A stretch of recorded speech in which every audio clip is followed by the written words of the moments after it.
Eh bien, salut à tous, on se retrouve aujourd'hui parce que j'aimerais vous présenter un petit tour, vous allez voir, qui est très sympa, qui fait beaucoup son effet. C'est un tour que j'affectionne particulièrement, et c'est un tour qui a piégé Penn & Teller. Donc je ne vous en dis pas plus, et place à la magie.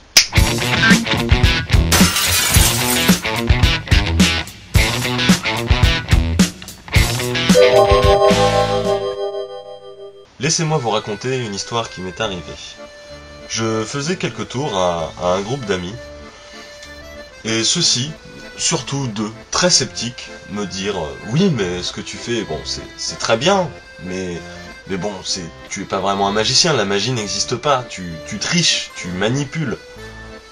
Bon, j'ai donc tenté de leur prouver le contraire. J'avais un jeu de cartes, comme vous avez pu le voir, avec que des cartes différentes et complètement mélangées, et je leur ai demandé à ces deux amis, chacun leur tour, de bien vouloir couper le jeu à l'endroit qui leur plaisait. Alors, mes amis n'étant pas là au moment où je filme la vidéo, je vais donc m'efforcer de reproduire ce qu'ils ont fait. Donc le premier a coupé, et le deuxième également. Et j'ai demandé au premier de retenir la carte sur laquelle il avait coupé, un choix complètement libre, et j'ai demandé de faire la même chose au second. Voici donc les deux cartes sur lesquelles ils sont tombés. C'est alors que je leur montrais que dans mon paquet, j'avais deux cartes de retourner. Les deux jokers. Il faut que je vous explique, ces deux jokers sont un petit peu particuliers, je les ai trouvés un jour dans un paquet, et je me suis rendu compte que ceux-ci, je ne sais pas comment, parvenaient à m'indiquer la position d'une carte dans le jeu. Alors mes amis, toujours un peu sceptiques, me dirent bah vas-y, montre.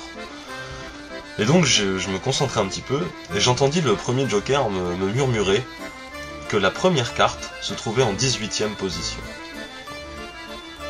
1, 2, 3, 4, 5, 6, 7, 8, 9, 10, 11, 12, 13, 14, 15, 16, 17, 18. Puis le deuxième murmurait que la seconde se trouvait en 43e position.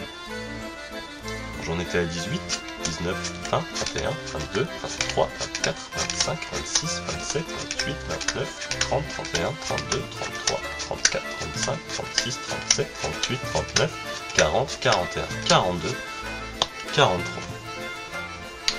Et inutile de faire durer le suspense plus longtemps, je révélais les cartes à mes deux amis. L'as de trèfle du premier, le 5 de pique du second. Et alors là, mes amis, toujours aussi sceptiques, me dirent oui, mais bon, même si nous avons coupé à l'endroit exact où nous voulions, tout ça, tu aurais très bien pu, par je ne sais quelle malice, réussir à compter le nombre de cartes là où nous avions coupé. Certes, j'aurais pu compter les cartes, mais comment expliqueriez-vous que depuis le début, mes jokers, eux, savaient exactement là où vous alliez couper le jeu ?